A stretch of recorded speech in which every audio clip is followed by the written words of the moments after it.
네, 오늘의 말씀의 제목은 거룩한 입맞춤으로 서로 문안하라입니다.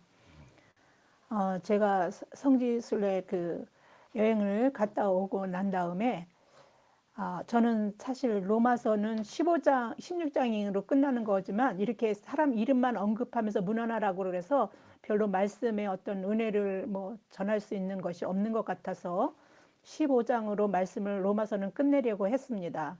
그런데 성지순례를 갔다 오면서 커다란 깨달음을 받은 것 중에 하나가 사도 바울이 그 어려운 곳을 혼자 한 것이 아니라는, 혼자서는 감당하지 못했을 것이라는 생각이 들었습니다.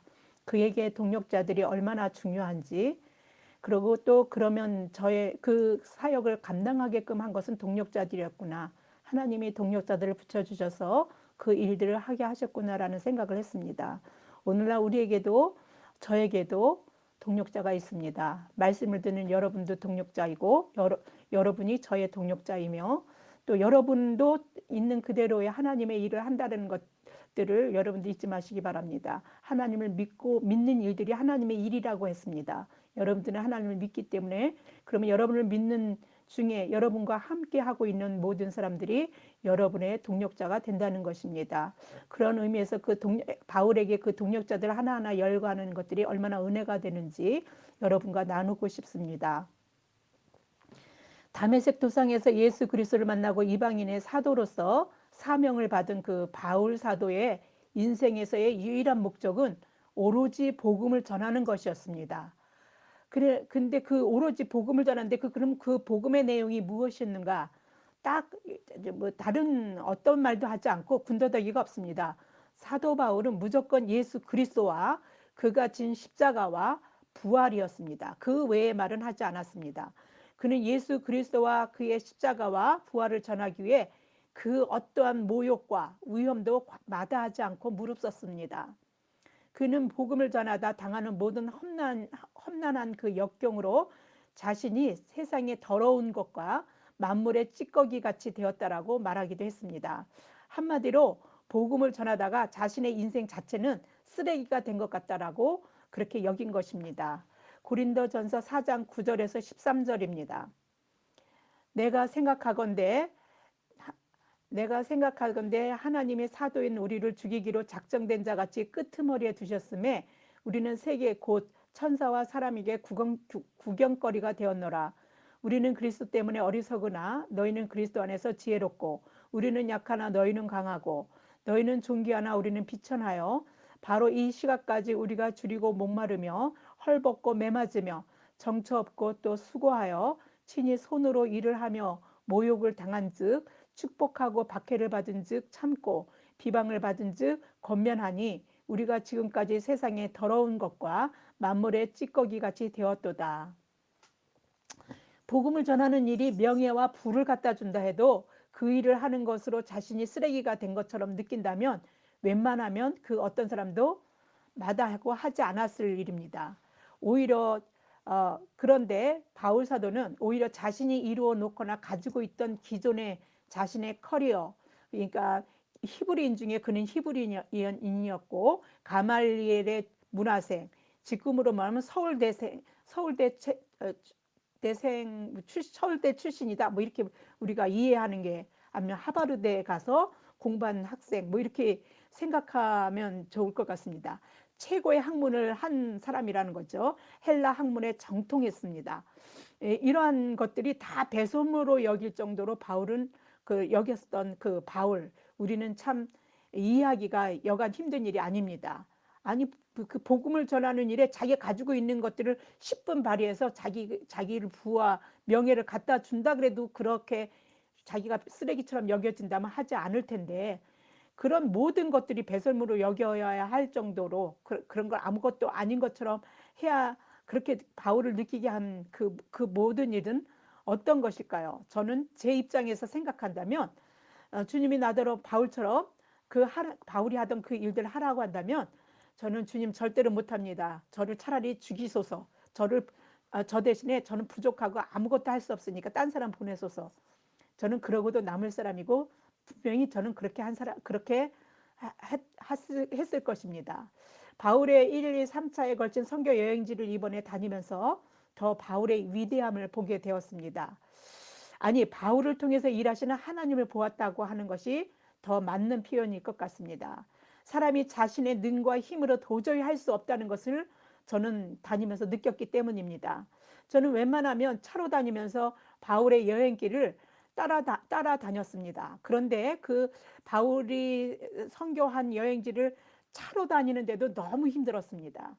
그런데 육로로는 다른 어떤 교통수단이 없었던 때에 바울이 걸어서 아시아와 유럽을 돌아다니면서 복음을 증거하고 교회를 세웠는데, 그것도 그냥 가서 뭐 말씀을 전하고 교회를 세운 게 아닙니다. 핍박과 고난, 그것들이 그에게 항상 따라다녔고, 그는 죽음의 문턱까지도 갔던 그런 고난을 감수하면서 복음을 전한 것입니다. 정말 감탄할 수밖에 없었어요. 다니면서 어떻게 그냥 복음만 전해라도 힘들 텐데 그런 무수히 많은 그 어려움들을 겪으면서 이런 일들을 했을까? 이거는 사람은 할 수 없다라고 저는 생각했습니다. 하나님이 바울과 그의 동력자인 사람들을, 그래서 바울 한 사람의 문제가 아니라 하나님이 동력자들을 통해서 함께 일할 수 있도록, 그래서 이 일들을 한 것이 분명하다라고 하는 것이 어떤 증거가, 그래서 그런 증거가 차고 넘치는 것이 아닌가, 저는 그렇게 생각해 봅니다. 단순히 주의 은혜를 경험한 인간 바울의 배후에는요, 바울이 복음을 증거하도록 하시는 주님이 항상 계셨고 바울과 동행하셨다는 사실을 깨닫게 되었습니다. 인간은 혼자 자기의 의욕만 가지고 할 수 있는 일은 아니었습니다. 그래서 은혜가 되었습니다. 저도 제가 할 수 없는 많은 일들을 생각해 봅니다. 그렇지만 하나님의 은혜를 주신다면 감당하지 않을까 용기를 갖게 됩니다.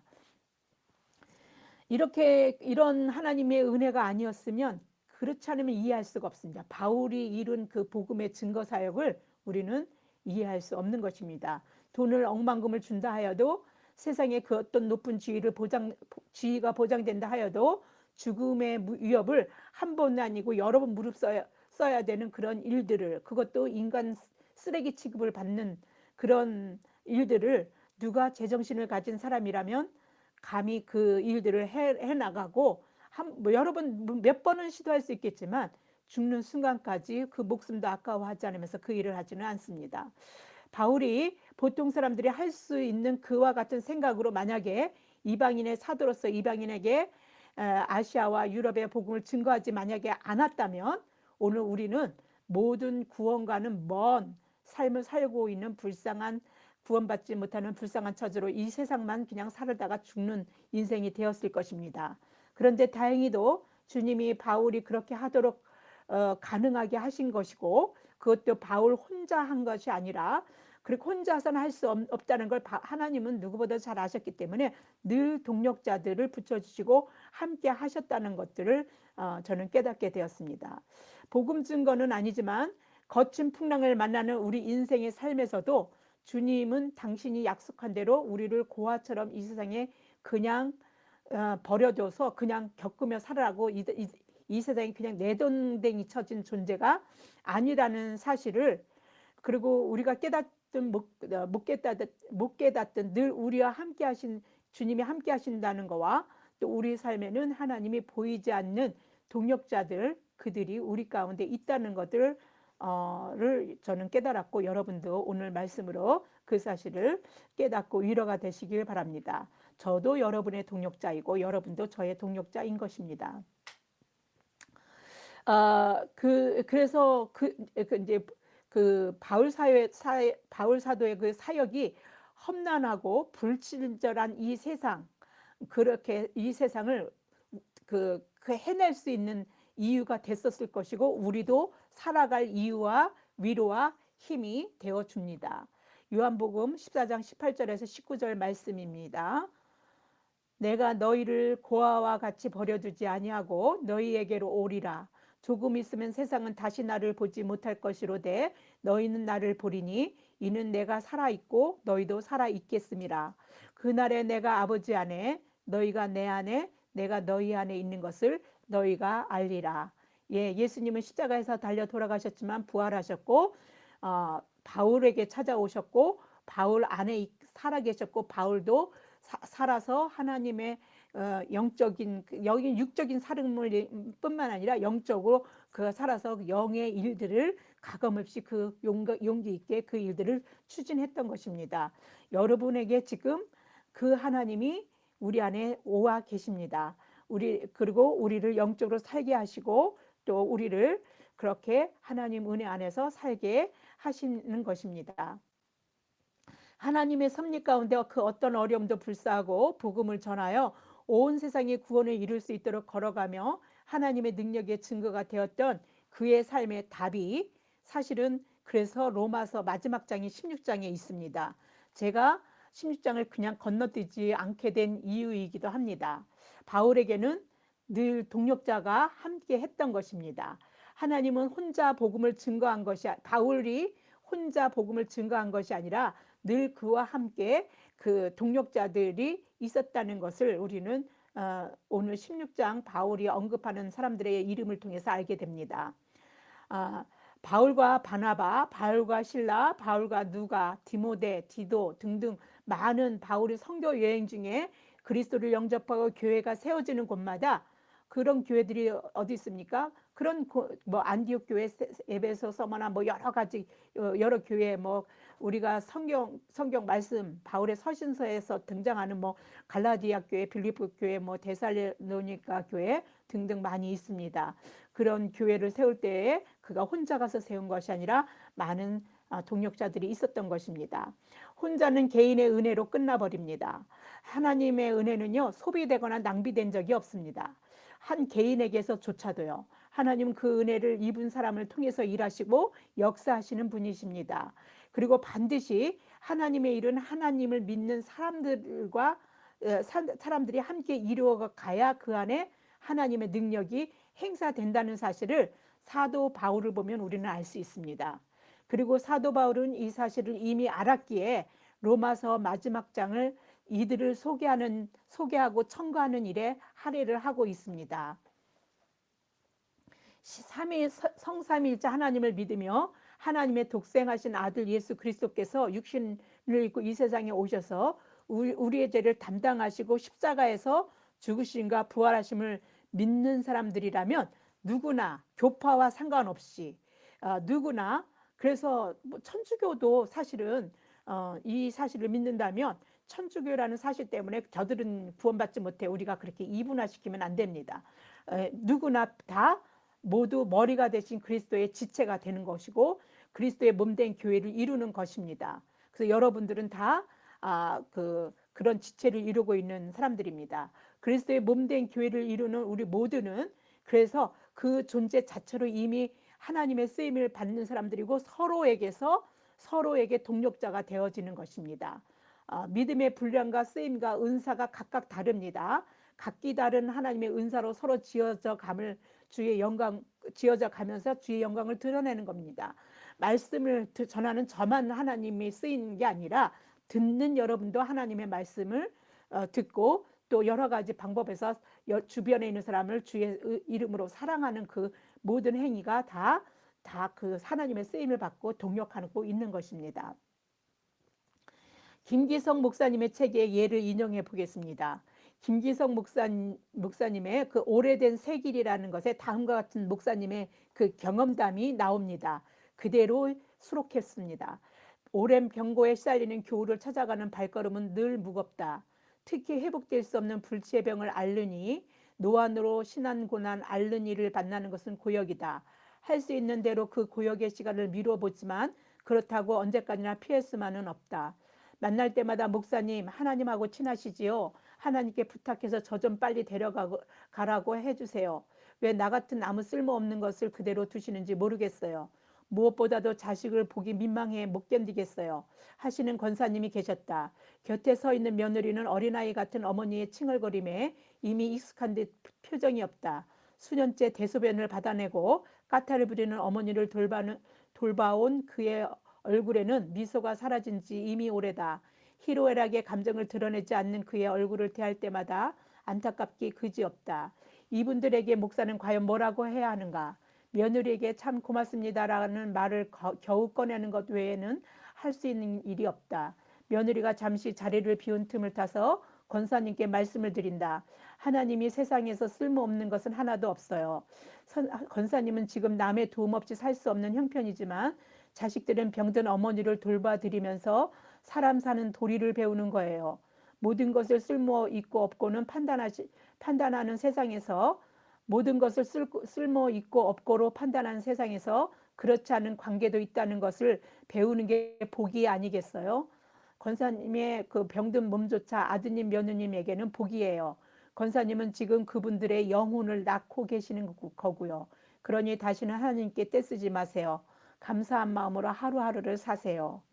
네, 저도 이 말을, 그래서 우리 누구는 병든 사람이든 자신이 쓸모없는 사람이라고 하든 상관없이 하나님, 이 세상에 하나님을 믿는 모든 형제들은 있는 존재 자체로 다 하나님의 쓰임을 받고 있다, 동역하고 있는 것이라고 여러분들은 그렇게 생각하시고 하나님의 영적 그 동역하는 것에 의해서 하나님의 권능, 능력을 경험하시기를 바랍니다. 바울이 선교 여행을 하며 그리스도의 복음을 전하는 것을 받아들이고 그리스도인들이 된 사람을 한 사람 한 사람 바울은 사랑하지 아니할 수 없었습니다. 특히 바울의 그 사랑이 그 오늘 로마서 16장에 언급된 동역자들 한 사람 한 사람 이름 속에서 묻어나고 있습니다. 바울은 한 사람 한 사람 자신과의 관계 속에서 그들의 존재가 그의 복음 사역에서 하나님이 함께 지어져 가고 이루어 가셨다는 사실을 하나하나 열거하고 이름에 담아내고 있습니다. 바울이 선교 여행 중에 세운 교회들은 지금의 교회들과는 현저히 다른 모습입니다. 지금처럼 어떤 예배당인 건축물에 수백, 수천, 수만 명이 모이는 그런 교회가 아니라 가정에서 적게는 몇 명에서 많게는 몇십 명이 모이는 그런 교회였습니다. 한 지역에 우리가 고린도 교회 그러면 고린도에 여러 가정 교회들이 존재하고 있어서 바울이 편지를 보내면 어떤 교회에 보내면 그 편지를 고린도 교회 교회들이 이렇게 이렇게 전달해서 함께 보고 있는 그런 교회들이었습니다. 아무리 부유한 신자의 가정이라도 70명, 80명 이상의 교인들을 수용할 수 없어서 가정이니까 교세가 그 이상으로 늘어나면 분립할 수밖에 없다라고 합니다. 바울이 로마 교회에게 편지를 쓴 것은 로마에 있는 여러 가정교회에 쓴 것입니다. 로마로 돌아간 브리스가와 아굴라 가정도 고린도 교회로 있었다가 고린도 교회로 그 가정교회에 있었다가 로마로 돌아가서 로마 교회 한 교회, 가정교회를 이루고 있었던 것으로 보입니다. 그래서 안부를 바울이 편지에 서신에 그렇게 전하고 있습니다. 바울은 자신의 관계에서 동역자들을 어떻게 주의를 함께하고 이루어가는지 소개하면서 하나하나 첨가합니다. 바울의 동역자들은 교회 내에 어떤 특정한 직분을 가진 사람들도 있지만 대부분 일반 성도이고 신분도 대체로 낮은 부류의 출신들임을 바울이 언급한 이름 속에서 우리는 유추할 수 있습니다. 특히 바울이 문안하고 청구한 그 27명의 크리스천들 중에 10명이 여성들인데 그 중에 베베, 브리스길라, 유니아, 두루베나와 두루보사 그리고 버시 등 6명이 주 안에서 수고했다. 그러니까 교회 안에서 굉장히 중요한 역할을 했던 사람들이고 그래서 칭찬을 받습니다. 신분적으로는 남성보다 그 사회 자체가 열등한 위치에 있어서 여성들을 그렇게 그 어떤 여성들이 그 역할이 그렇게 없었던 곳인데 교회 안에서는 차별 없이 하나님의 은혜가 있었고 역사하고 있었고 남성 못지않은 그 바울의 동력자로 쓰였다는 것들이 굉장히 그런 것들을 우리는 바울의 말씀 속에서 그 이름을 이렇게 부르면서 이야기하는 속에서 있었습니다. 모두가 하나님의 평등한 하나님의 품 속에 있었다는 것을 보여줍니다. 이름에서 노예였다가 자유인이 된 사람들의 언급을 볼 때에도 우리는 역시 사회적 평등이 사회에서는 없었지만 그 교회 안에서는 이루어져 있었다는 것을 알 수 있습니다. 자신이 가지고 있는 지적 능력이나 재능 또는 재력이나 권력이나 그 어떤 것으로 자신을 남보다 낮게 여기는 그 시선들이 오늘날 그 교회에서조차 사회에서는 당연한 것이고 교회에서조차도 우리는 낯설게 느껴지지 않습니다.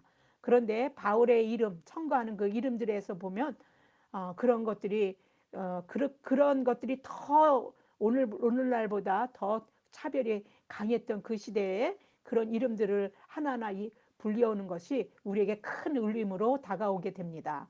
하나님의 품속에서 남녀노소, 직분과 가진 것 상관없이 있는 그대로 우리 모두는 예수 그리스도의 피값으로 산 소중한 존재들이라는 것이 그 이름 속에 그 존재들이라는 고백이 담겨져 있는 것 같습니다. 우리 모두는 그리스도의 것이라는 것입니다. 고린도전서 3장 23절입니다. 너희는 그리스도의 것이요 그리스도는 그 하나님의 것이니라. 그래서 그리스도의 것인 그리스도인들은 하나님이 이 세상에 오셔서 삶으로 손수 보여주신 나보다 남을 낮게 여기는 낮음의 미학을 배워야 합니다. 빌립보서 2장 3절입니다. 아무 일에든지 다툼이나 허용을 하지 말고 오직 겸손한 마음으로 각각 자기보다 남을 낮게 여기고, 이게 그리스도의 마음이거든요. 여러분들이 그런 그리스도의 마음으로 그리스도의 제자로 이 땅을 산다면 그 마음을 가지고 살아야 됩니다. 바울이 언급한 사람들을 이름에 붙은 수식어를 통해서, 그리고 이름을 통해 어떤 사람이었는지 들여다보는 것은 아주 재미있고 흥미롭습니다. 로마서 16장 1절에서 2절을 보겠습니다.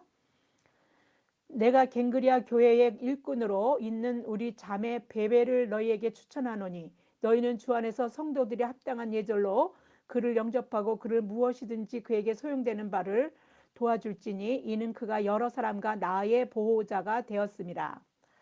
예, 바울 사도가 갱그리아 교회의 일꾼이라고 말하면서 로마 교회에서 청구한 베베, 그 베베라는 자매는요, 그 자매 이상의 의미를 갖고 있습니다.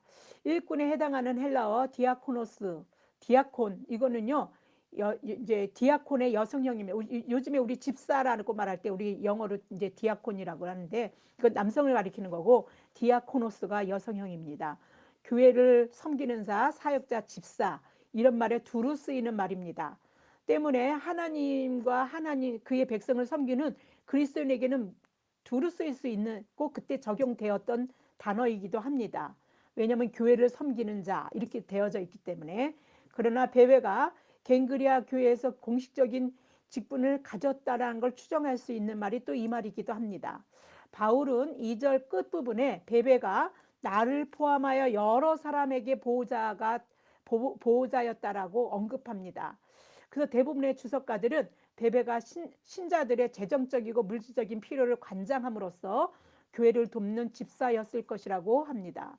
보호자라는 뜻의 헬라어 프로스타티스는 주로 남성에게만 사용되어서, 그 당시는 활동이 남자만 하니까 그 남성에게만 붙였던 말입니다. 우두머리, 변호인, 변호사 이런 뜻이 담겨져 있습니다.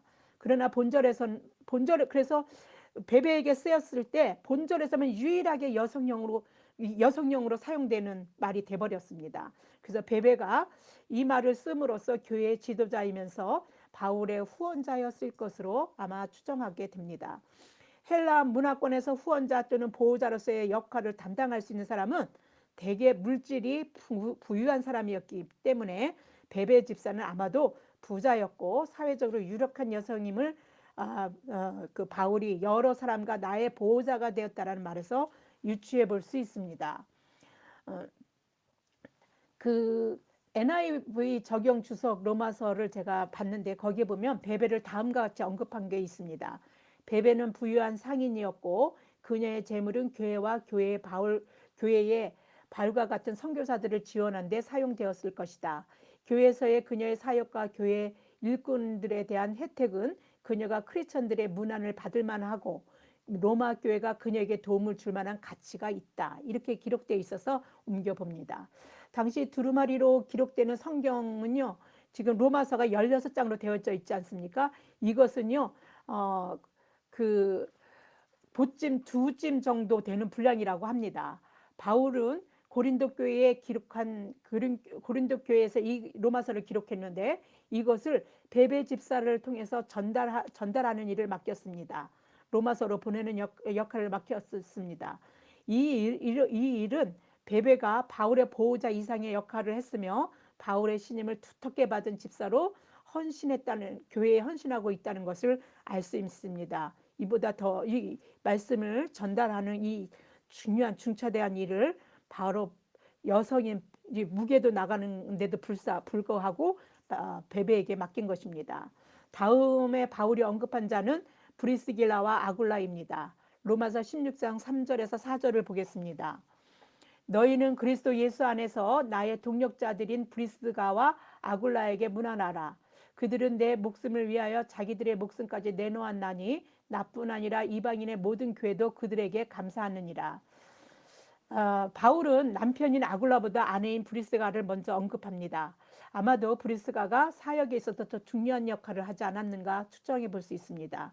이는 사도행전 18장 23절에서 26절에서 이들 부부가 요한의 세례만 알고 있었던 그 아볼로에게 믿음의 도에 대해서 자세한 교리를 가르친 때 언급할 때도 브리스가를 먼저 언급한 걸로 봐서 믿음의 하나님 도를 아는 것에 더 깊이 알고 있는 사람이 아니었는가, 아내가.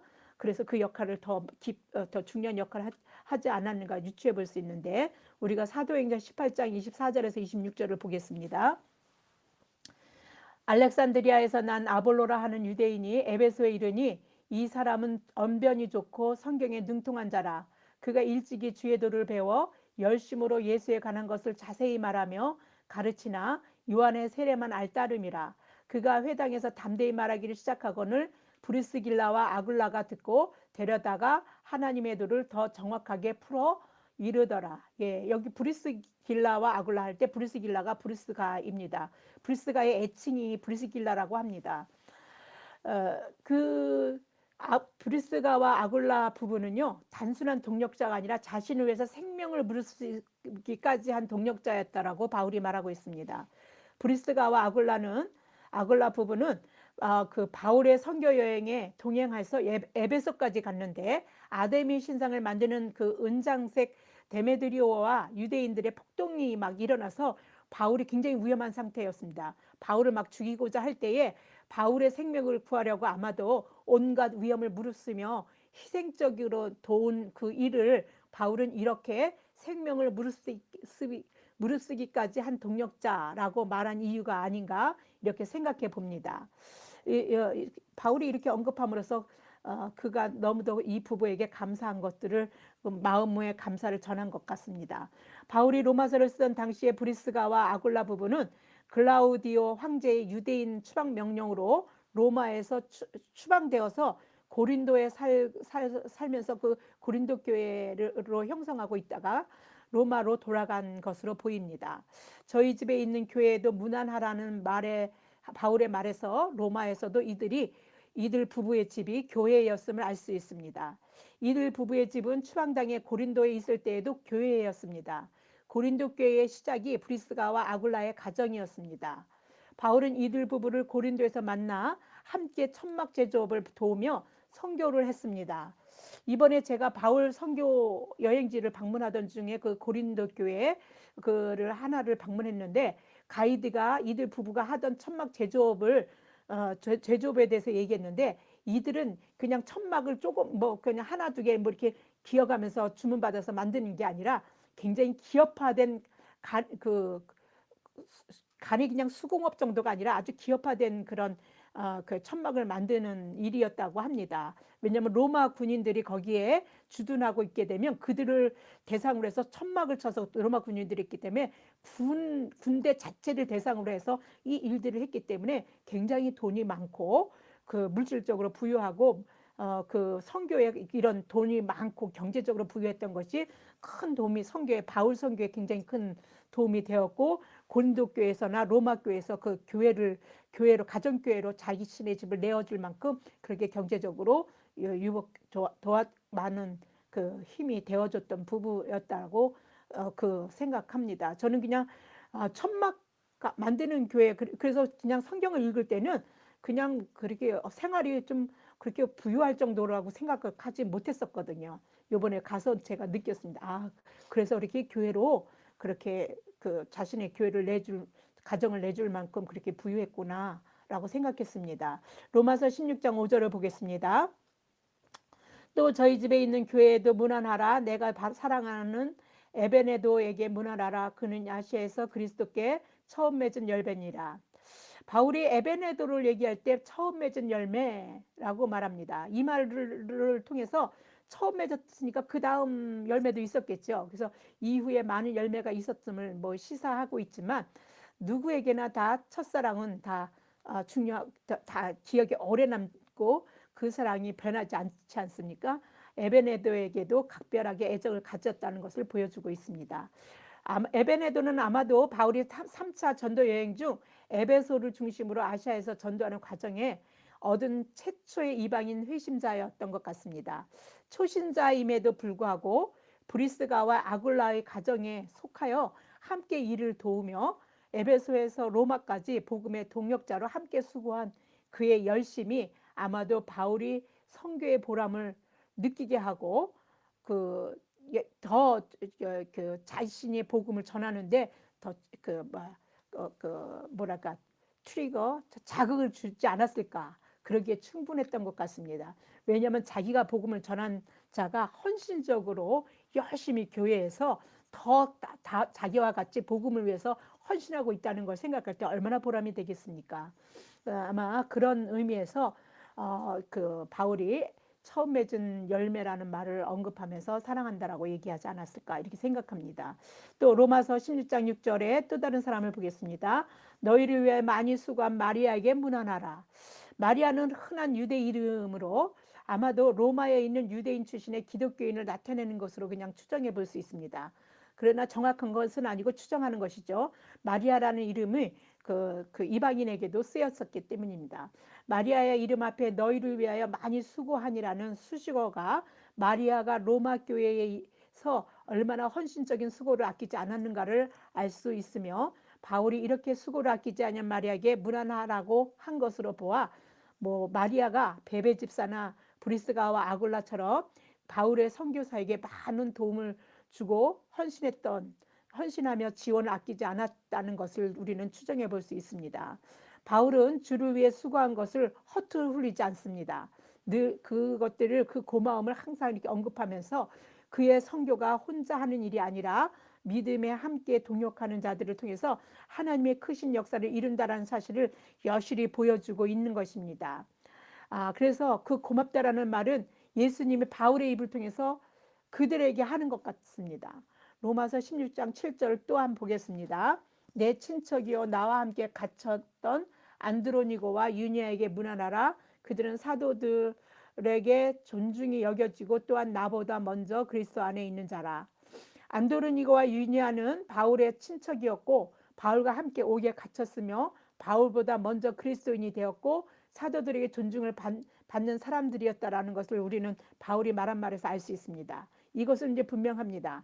그런데 안드로니고는 뭐 남자의 이름이 분명하지만 유니아는 남성의 이름이 유니아누스의 그 단축형인지 아니면 여성의 이름인 그냥 유니아인지 논쟁의 여지가 좀 있습니다. 그러나 아굴라와 브리스길라가 그 남편과 아내로 함께 불린 것처럼 안드로니고와 유니아를 함께 이렇게 언급한 걸로 봐서 남편과 아내가 아니었을까 이렇게 생각합니다.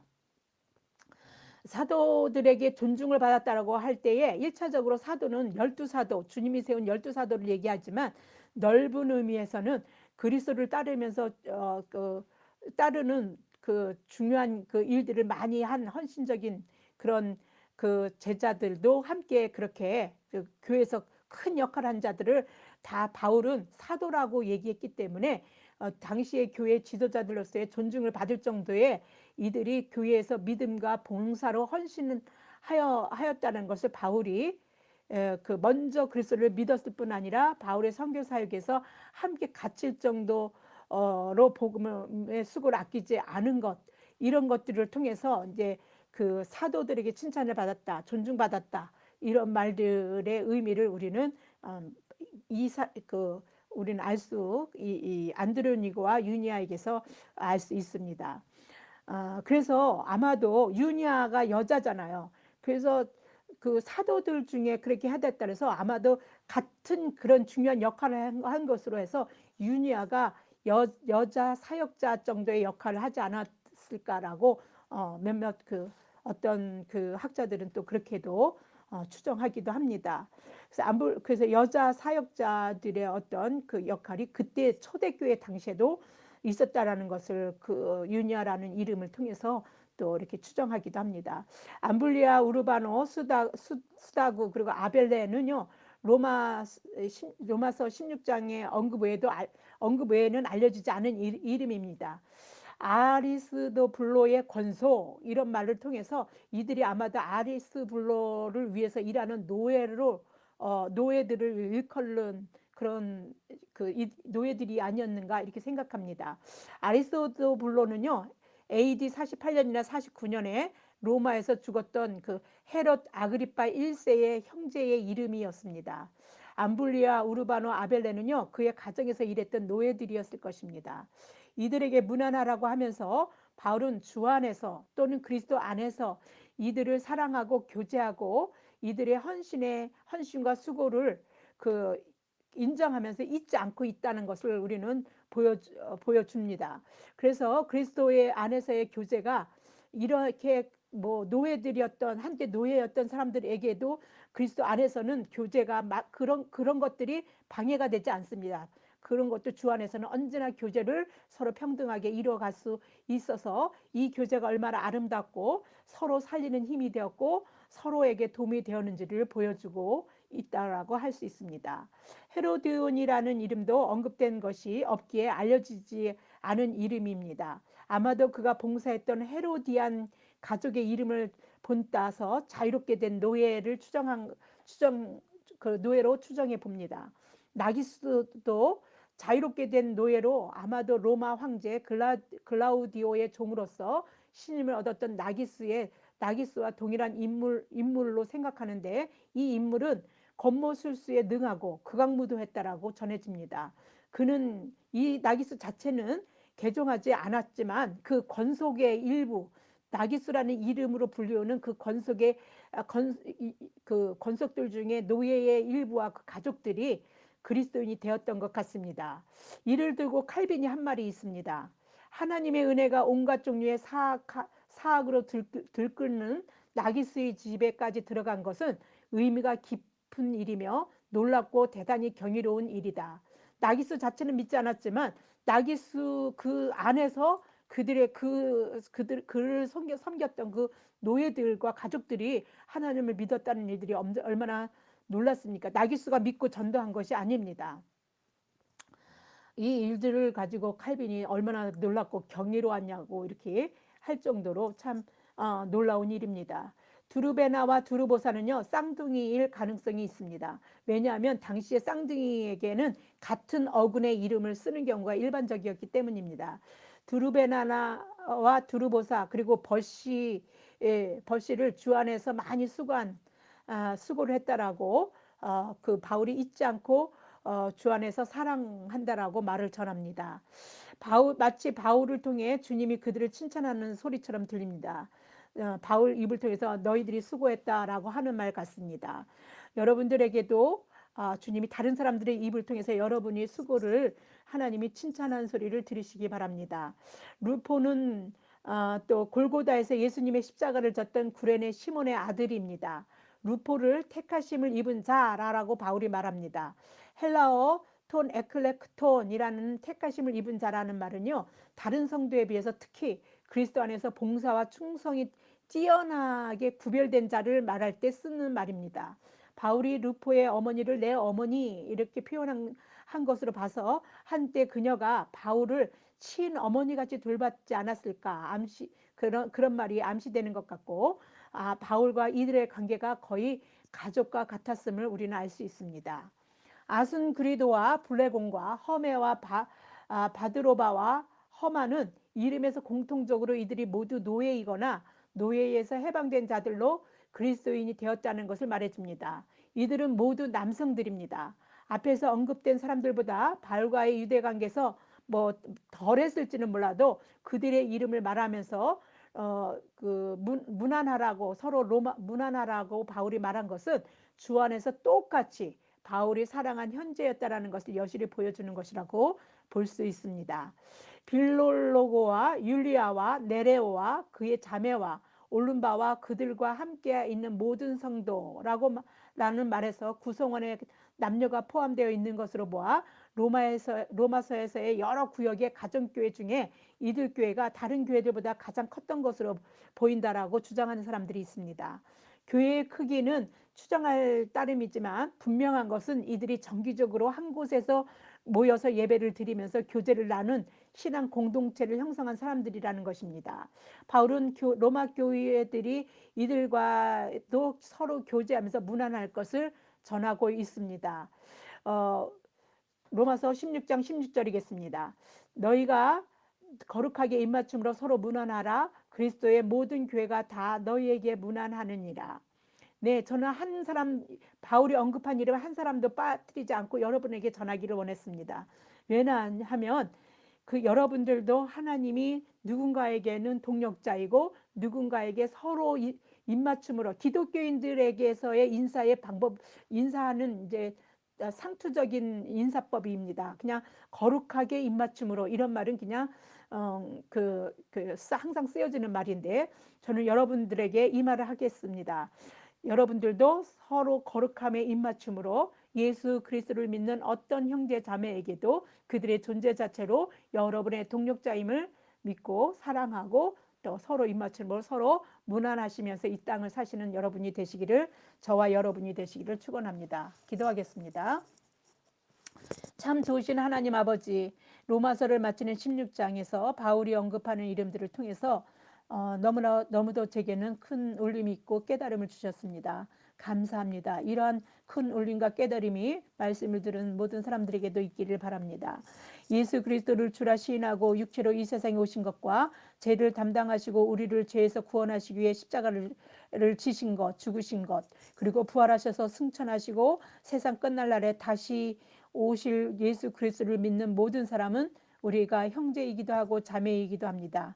주 안에서 서로 무난하고 서로 살라라고 하는 지침을 하나님께서 주셨다라고 생각합니다. 이런 지침을 주신 하나님께 감사하며 영광을 올려드립니다. 비록 섬기는 교회는 다르지만 믿음 안에서 주의 사랑이 교제를 통해 우리 삶에서 충만하기를 원합니다. 바울이 자신의 동역자들을 한 사람 한 사람 수식어를 붙여 열거했듯이 우리도 누군가의 입술에서 우리의 존재 자체로 주 안에서 동역자로 불리며 하나님이 역사하시고 하나님 능력이 행사되는 삶의 경험을 하며 은혜 충만한 삶을 살도록 성령이 우리 가운데 내주하시고 우리를 주장하시며 우리를 인도하여 주시기를 간절히 예수 그리스도 이름으로 기도드립니다. 아멘.